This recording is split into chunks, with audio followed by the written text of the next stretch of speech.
Stage پر تشریف رکھنے والے میرے تحریک و تنظیم سے تعلق رکھنے والے تمام ذمہ دار تحریکی ساتھیوں، جن میں یہاں کے منتخب نمائندے قومی اسمبلی کے رکن اور صوبائی اسمبلی کے اراکین بھی موجود ہیں، جن سے واقف ہیں الیکشن کیمپین میں بھی اور اس کے بعد بھی، اور جو تنظیمی ساتھی ہیں تشریف رکھتے ہیں، اس کے علاوہ تحریکی ساتھیوں، کارکنوں، میری بہنوں، بیٹیوں، میرے بھائیوں اور گلزار ہجری اسکیم 33 میں رہائش پذیر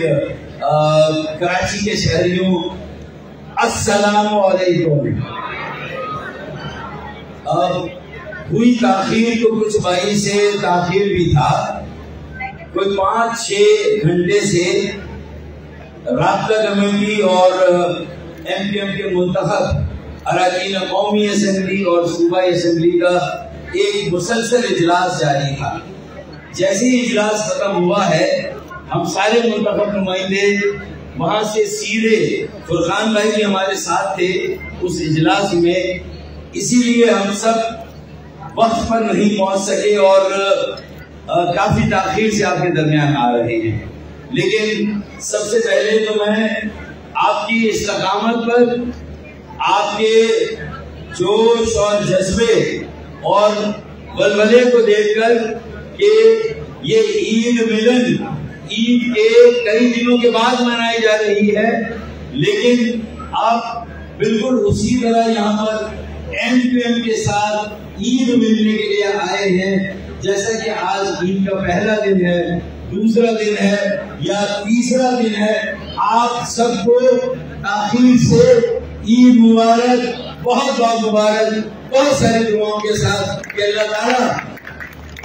دیکھیں، اب چونکہ عید ملن کے نام سے آج اس ملاقات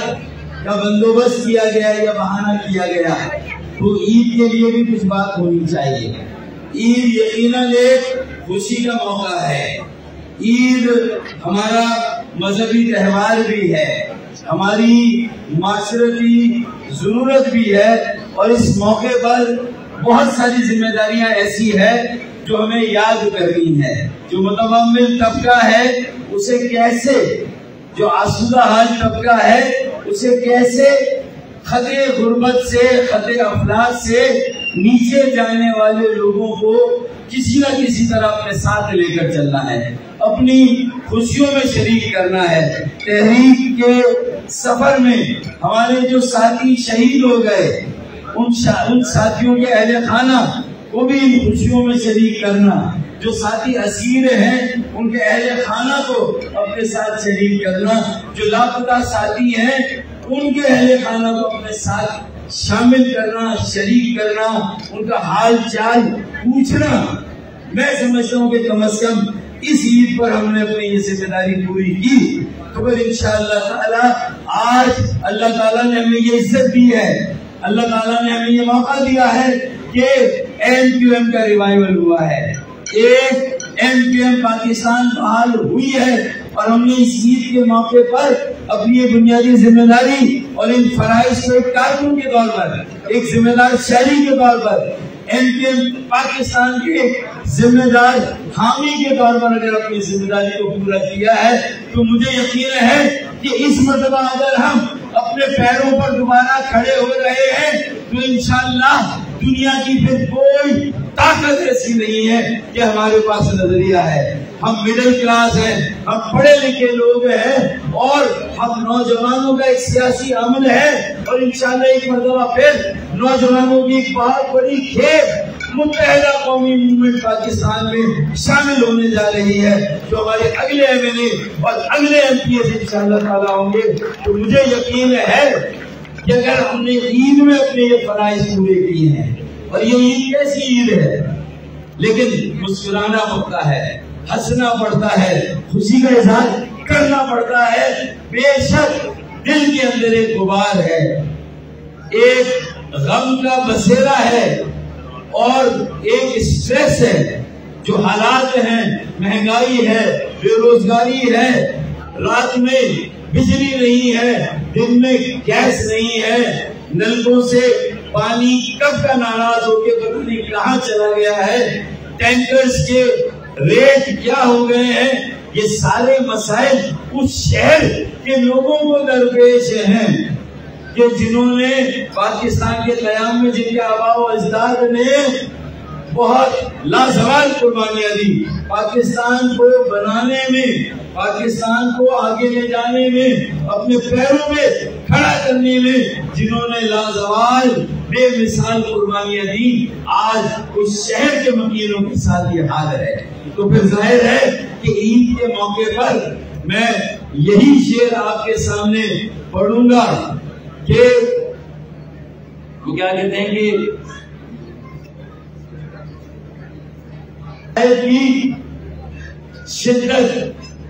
مسائل کی شدت چھپائی جائے گی، مسائل کی شدت چھپائی جائے گی، عید پہ عید ہے آخر منائی جائے گی۔ تو ہم اپنے درد کو بھول کر بھی آج بھی پاکستان کی ترقی میں اپنا حصہ ڈالنا چاہتے ہیں، آج بھی ہم اپنی ذمہ داریوں سے غافل نہیں ہیں، لیکن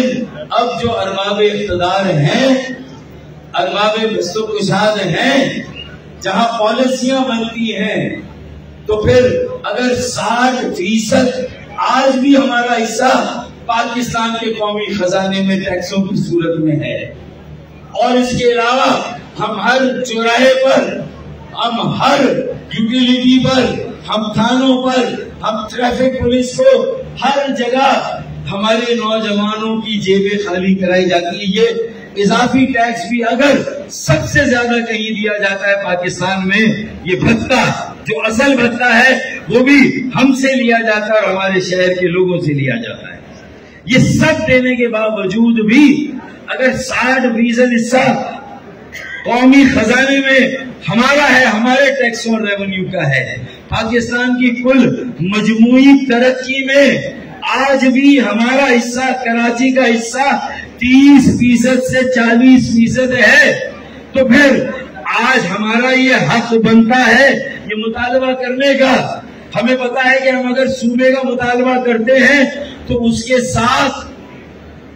بہت بڑی خون ریزی کا ایک امکان جڑا ہوا ہے، لہذا ہم نے مصلحتاً خاموشی اختیار کی ہے۔ ہم اگر صوبے کا نعرہ نہ بھی لگائے تو جو سندھ کی تقسیم ہے تیزی سے اسے اسی طرف لے جایا جا رہا ہے۔ لوگ خاموش ہیں،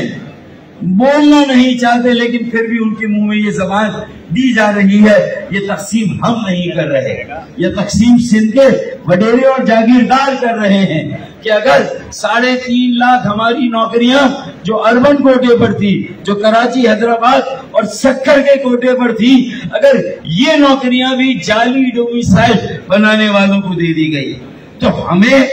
ہمارا یہ فرض تھا کہ ہم اس کو ہر سطح پر یہ آواز اٹھائیں، اپنے بیٹوں کے لیے، اپنی بیٹیوں کے لیے، اپنے بے روزگار نوجوانوں کے لیے ہم نے آواز اٹھائی قومی اسمبلی میں، سندھ اسمبلی میں، اور ہم ہائی کورٹ چلے گئے۔ اور سندھ ہائی کورٹ کا اگر چیف جسٹس اس وقت کا وہ خود اگر جیالہ تھا، حلف یافتہ پیپلز پارٹی کا کارکن تھا، تو اس نے اگر ہماری وہ پٹیشن ڈسمس کر بھی دی تو پھر ہم نے ہمت نہیں ہاری اور ہم سپریم کورٹ چلے گئے۔ اب ہر وہ سطح، ہر وہ ادارہ کہ جہاں سے جس کے دروازہ، جس کا در ہم کھٹکھٹا سکتے ہیں، ہم وہاں پر جا رہے ہیں۔ ہم انصاف کے طالب ہیں، لیکن یہ سارے تجربے کرنے کے بعد، ایک اچھی ایم کیو ایم قائم کر دینے کے بعد، ایم کیو ایم پر صحیح یا غلط جو الزامات لگے تھے ان سب کو دھونے کے بعد کہ پوری انتخابی مہم میں اگر کسی تنظیم اور جماعت کے کارکنان کا خون بہا تو وہ ایم کیو ایم پاکستان کی 6 کارکنوں کو شہید کیا گیا۔ کوئی ریٹیلیشن نہیں، کوئی بدلہ نہیں، کوئی انتقام کسی سے نہیں لیا، اور اللہ تعالیٰ پر انصاف کو چھوڑا کہ ان کا جو خون بہا ہے اگر پاکستان کے نظام انصاف سے ملتا ہے تو ملے، اللہ تعالیٰ کی عدالت سے بہرحال وہ انصاف لینا ہے۔ لیکن ہم نے یہ ثابت کیا کہ ہم نے اگر یہ دعویٰ کیا تھا، یہ اعلان کیا تھا کہ اگر پرسیپشن بھی تھا، یہ تاثر بھی تھا کہ ایم کیو ایم کے ساتھ عسکریت پسندی کو، ایم کیو ایم کے ساتھ تشدد کو جوڑا گیا تھا، دونوں کو ایک دوسرے کے ساتھ اس طرح گٹمٹ کر دیا گیا تھا کہ ایم کیو ایم کا نام آتے ہی پورے ملک میں یہ تاثر دیا جاتا تھا کہ ایک شدت پسند، عسکریت پسند، ایک تشدد کے ماننے والی جماعت ہے۔ لیکن ہم نے جب 2016 سے یہ بیڑا اٹھایا اور پھر 2023 میں جو ایم کیو ایم کی قیادت تھی، جو بکھری ہوئی تھی اور تقسیم تھی، اللہ کے فضل و کرم سے جب وہ یکجا ہوئی تو پھر زیادہ وثوق کے ساتھ یہ دعویٰ کیا کہ اب وہ کیا ہے ٹویٹر، اب اس کی جگہ ہم ٹویٹر پر آ گئے، ہاں کہ اب آپ کی خاطر ہم نے کہا، ہم نے کسی الزام کا اعتراف نہیں کیا، لیکن چلے اگر آپ یہ کہہ رہے تو ہم دعویٰ کر رہے ہیں کہ اب ہم ٹی ٹی کی طرف سے، ٹی ٹی سے ٹویٹر کی طرف آ گئے ہیں۔ تو اگر ٹی ٹی سے ٹویٹر کی طرف آ گئے ہیں تو یار پہلے تو اکا دکا لوگ اللہ نہ کرے اس بات پر مجبور ہوئے ہوں گے اور انہوں نے اس طرح کا سہارا لیا ہوگا، لیکن اگر اب کے ہمارے وجود سے انکار کیا گیا، ہمارے مینڈیٹ کو نہیں مانا گیا، ہمارے بنیادی حقوق ہمیں واپس نہ کیے گئے، ہمارے بیٹے بیٹیوں کو جائز روزگار نہ دیا گیا، بنیادی کاروبار کی سہولتیں نہ دی گئی، اور جو ہم 60% ٹیکس دیتے ہیں، 40% ملکی مجموعی پیداوار میں ہمارا حصہ ہے، اگر اس کے باوجود بھی پالیسی سازی میں ہمارا کوئی حصہ نہ ہو، اس کے باوجود بھی ملک کے فیصلوں میں ہمارا کوئی حصہ نہ ہو، اور ہمیں زبردستی کی ایک وزارت ہمارے سربراہ کے ہاتھوں میں ڈال دی جائے اور یہ لازم قرار دے دیا جائے کہ اس وقت ملک کو بچانے کے لیے یہ ایک وزارت آپ قبول کر لے، تو بھائی 20 لاکھ جانوں کا نذرانہ دے کر ملک بنایا، 7 لاکھ جانوں کا نذرانہ مشرقی پاکستان میں دیا، اور اس کے بعد قربانیوں کا ایک نہ ختم ہونے والا سلسلہ ہے، یہ قربانی بھی دیں گے۔ یہ بھائی کوئی ہم نے ایک وزارت ہمارا حق نہیں تھا، اگر وزارت ہمیں لینی تھی تو ہم نے 5 وزارتوں کی بات کی تھی، اور وہ وزارتیں بھی مکمل خود مختاری کے ساتھ اور مکمل وسائل کے ساتھ، اور 60% ٹیکس دینے والے شہر کو سالانہ کم از کم 400 ارب روپے دیے جائیں، تو یہ 5 وزارتوں کے ساتھ یہ ذمہ داری ہم قبول کرنے کے لیے تیار ہیں۔ ایسا نہیں ہے کہ اقتدار کے لیے وزارتیں لینی ہیں، مسائل کے ساتھ لینی ہے، اگر لڑکی لے رہے ہیں تو جہیز بھی پورا لینا ہے بھائی، 40 ارب کی خیرات نہیں، 400 ارب کا جو ہمارا حصہ بنتا ہے، اگر 4000 ارب کا ٹیکس دیتے ہیں تو 400 ارب کم از کم ہمارا حصہ بنتا ہے، تو 5 وزارتیں اور 400 ارب روپے سالانہ ملنے چاہیے۔ اب یہ آخری قربانیاں ہم دے رہے ہیں، یہ آخری کہ ایک وزارت ملک کو بچانا ہے، جمہوریت کو بچانا ہے، اور ملک دشمنوں سے لڑ رہے ہیں، تو چلیں آپ کے اس دعوے کے لیے قربانی بھی دی، اور خالد مغل بھائی سے کہا کہ خالد بھائی چلیں یہ قربانی بھی دیں، ایک وزارت سے ہم کیا کر لیں گے بھائی، اور وہ بھی ایک نان ریلیونٹ وزارت سے ہم کیا کر لیں گے۔ ہم نے اپنی ناراضگی، اپنا احتجاج اور اپنے تحفظات سے ملک کے ارباب اختیار جو جہاں پر ہیں، اسلام آباد والوں کو بھی اور پنڈی والوں کو، دونوں کو اپنا احتجاج اور اپنے تحفظات ہم نے ریکارڈ کیے، دونوں کو ہم نے کرائے ہیں کہ بھائی یہ آپ اپنے ساتھ بھی اچھا نہیں کر رہے، یہ جو آپ ہمارے ساتھ سلوک کر رہے ہیں خیروں جیسا، تو اب یہ نہیں چلے گا، ہم متحد ہو رہے ہیں، منظم ہو رہے ہیں، اور جس دن انشاءاللہ ہماری تنظیم میں جو بگاڑ ہے، خرابیاں ہیں، انشاءاللہ تعالی اب اس کی طرف ہمارے الیکشن کا مارکا تو سر کر لیا، اب تنظیم کو اتنا مضبوط بنانا ہے کہ اگلا الیکشن 2 سال بعد ہو تو اس میں ہم اس طرح سے کھڑے ہوں. اگلا الیکشن 5 سال بعد ہو تو اس میں ہم اس طرح سے کھڑے ہوں کہ ہمارے امیدوار یہاں نامینیشن بڑھے اور وہاں علاقوں میں ان کا نتیجہ آ جائے. ہمیں اس طرح تنظیم بنانی ہے، تنظیم کے بگاڑ کو دور کرنا ہے. جو قبضہ مافیا ہے، کوئی بھی جو خرابیاں ہیں، جو بگاڑ ہے، ان سب سے تنظیم کو جو ہے وہ صاف ستھرا بنانا ہے. ایک ایسا سیاسی عمل جس کی لوگ مثال دیں، جو بہنوں بیٹیوں کے لیے شیلٹر ہوں، کہیں آ رہی ہوں جا رہی ہوں ہماری بہنیں تو بلا خوف وہ ہر جگہ ان کے کسی وقت بھی اگر کراچی میں آنا چاہیں جانا چاہیں تو وہ محفوظ ہوں. یہ ایم کیو ایم ہے جو لوگوں کو شیلٹر دے، جو لوگوں کو تحفظ دے، جو لوگوں کو روزگار دے، جو لوگوں کے مسائل حل کریں. اور ذرا نم ہو تو یہ مٹی بڑی زرخیز ہے. صاحب مجھے معلوم ہے میں بہت لمبی بات نہیں کرنا چاہتا تھا، لیکن تھوڑا ٹیمپو میرا ذرا جذباتی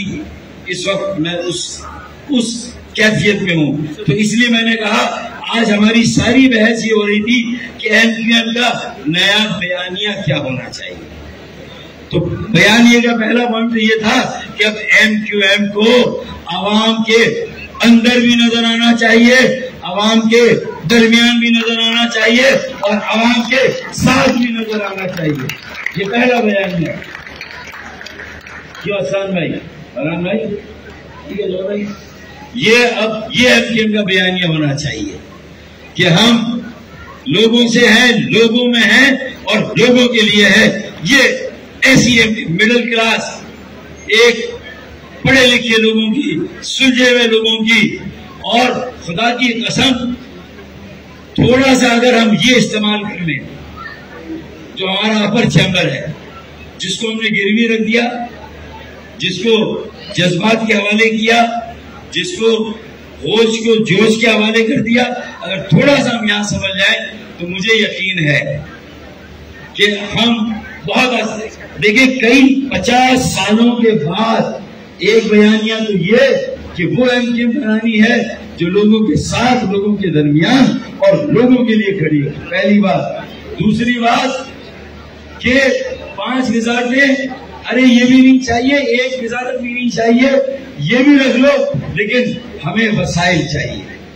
ہمیں ہمارے معاملات میں اختیار چاہیے. شہروں کو ترقی کا انجن بنانا ہے. China, Malaysia, Philippines, Thailand, South Korea, ان کی ترقی کا راز ان کے شہر، ان کے ضلع، ان کی مقامی حکومت ہے. تو ہم نے کہا کہ مقامی حکومت کو با اختیار بنانے کے لیے آئین میں ترمیم چاہیے. ہم نے ایک آئینی ترمیمی بل لا کے الیکشن سے پہلے اس کی مارکیٹنگ کی اور پی ایم ایل این کچھ دے نہ دے ایک مفاہمتی یادداشت پر پی ایم ایل این نے دستخط کر دیے اس بل پر کہ 2/3 اکثریت کسی نہ کسی طرح لے کر انشاءاللہ اس اسمبلی سے اس بل کو پاس کریں گے. پی ایم ایل این نے ہم سے کمٹمنٹ کیا. یہ کمٹمنٹ پورا کر دو. 5 وزارتیں رکھ لو یار، نہیں چاہیے وزارتیں، لیکن یہ بل پاس کراؤ جو لاہور کے لوگوں کی ضرورت ہے. پشاور، کوئٹہ، بھاگلپور، ملتان، راول پنڈی،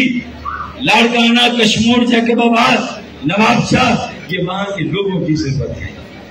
یہ جو خدا بن کر صوبائی حکمران بیٹھے ہوئے ہیں، مرکز سے بھی اختیار لیے، بلدیات کے بھی لے لیے جو مشرف صاحب کے زمانے میں لیتے.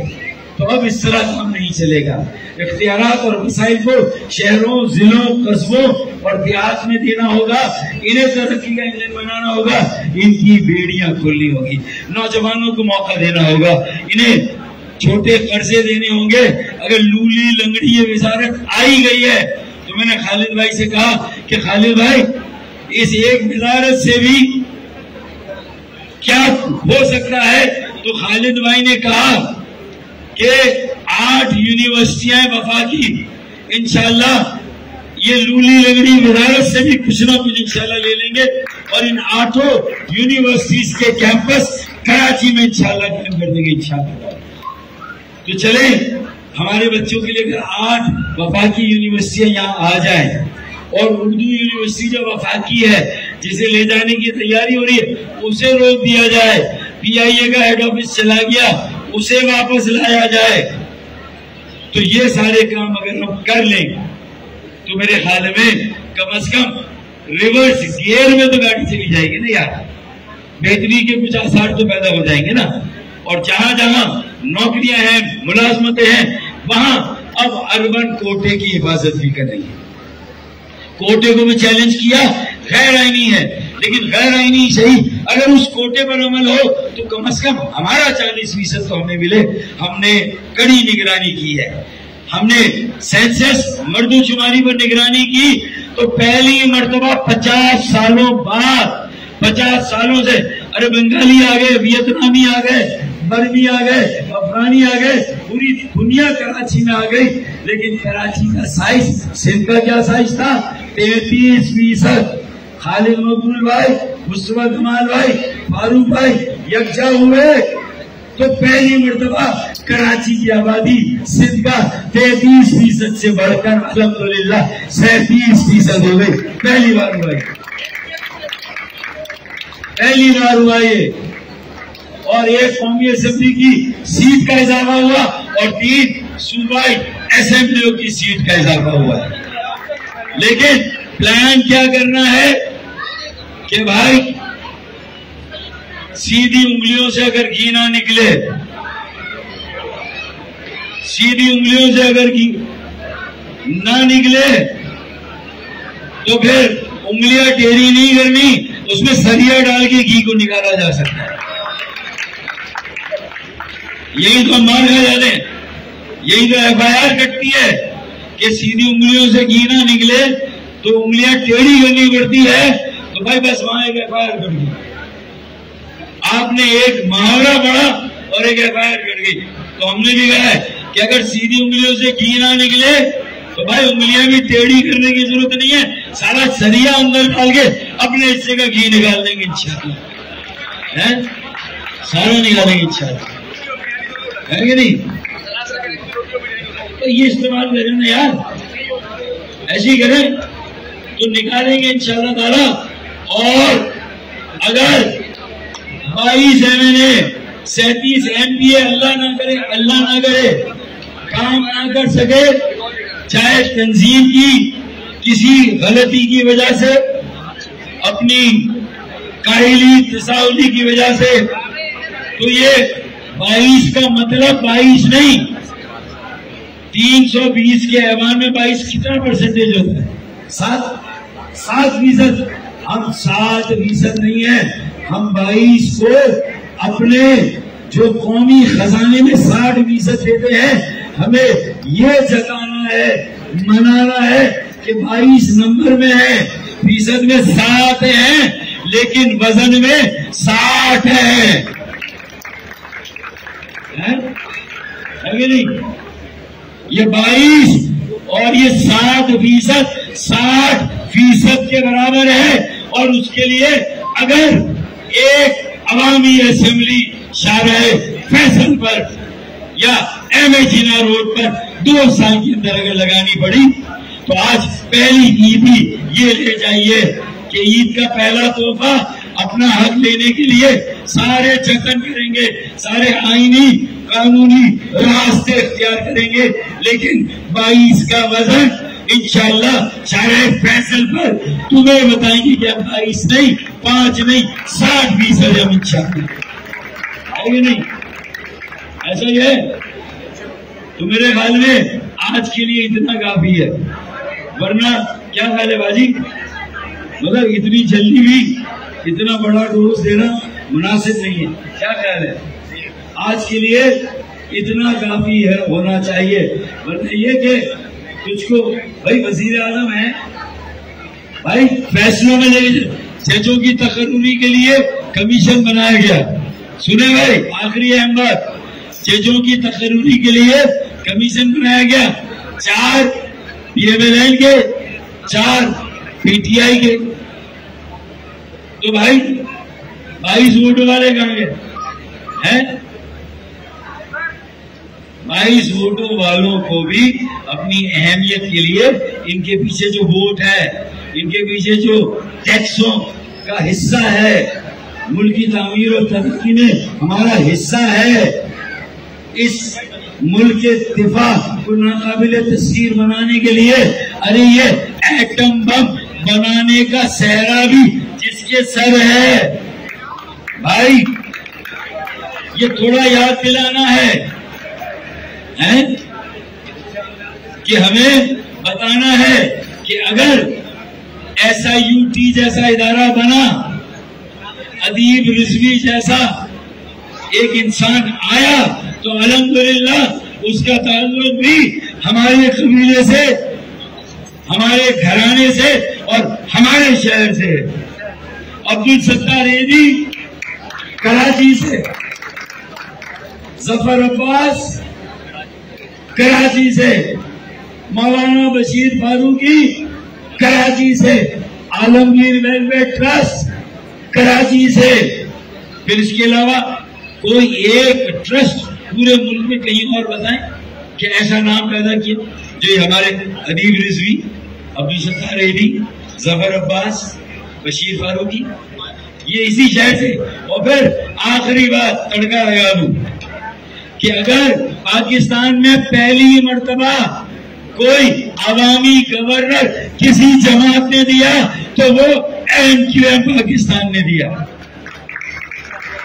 نہیں دیا؟ یار 50,000 نوجوانوں بیٹے بیٹیوں کو IT کا ایڈوانس کورس پڑھانا، 10 لاکھ روپے ایک بچے پہ خرچ ہوتے ہیں، 10 لاکھ، 50,000 پہ کتنے خرچ ہوتے ہیں؟ لگا لیں، کھاتے جائیں کھانا، حساب لگاتے جائیں، اور مجھے آخر میں بتائیں کھانے کے بعد کہ 10 لاکھ ملٹی پلائی بائی 50,000 کتنا ہوا؟ یہ پیسہ لگانا سرکاری پیسہ نہیں ہے۔ وزیر اعظم پاکستان چاہیں تو وہ شہباز شریف، میاں منشا، جہانگیر ترین، علیم خان، یہ 4 آدمی مل کر کہیں کہ اگر MQM کا گورنر فلنتھروپسٹ اور مخیر حضرات اور کارپوریٹ سیکٹر سے لے کر ایک جامعہ علی گڑھ گورنر ہاؤس میں بنا سکتا ہے صرف، تو ہمارا گورنر بھی آؤ نا یار،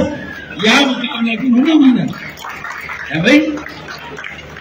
یہاں ہمارا مقابلہ کرو۔ 50 اویس صحیح لگایا صاحب؟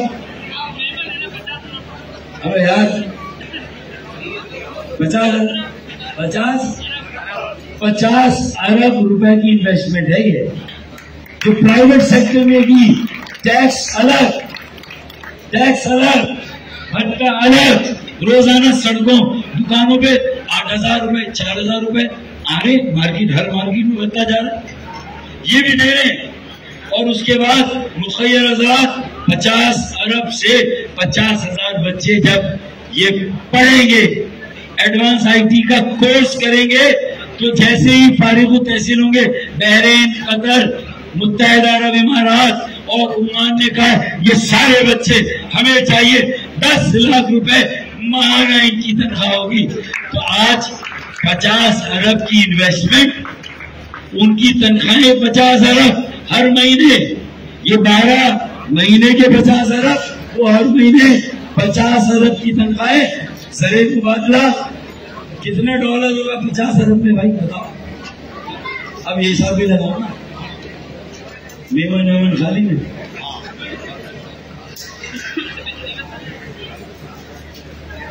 اب یار سیدھا ہاں 50,000 ڈالر۔ اب یہ 50,000 ڈالر اگر ہر مہینے پاکستان آئے تو سال کے کتنے ہو گئے؟ 6 ارب ڈالر۔ اب اس وقت 8 ارب ڈالر کا ہمارا زر مبادلہ ہے، تو یہ 50,000 بچے ہی کما کر پاکستان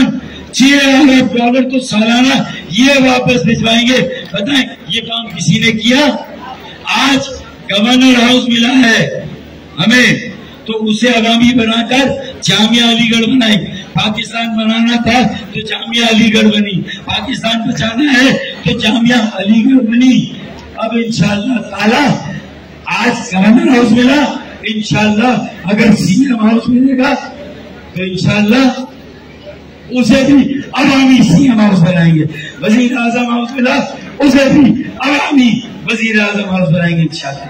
تو ہمارا تو یہ وزیر ہے بھائی,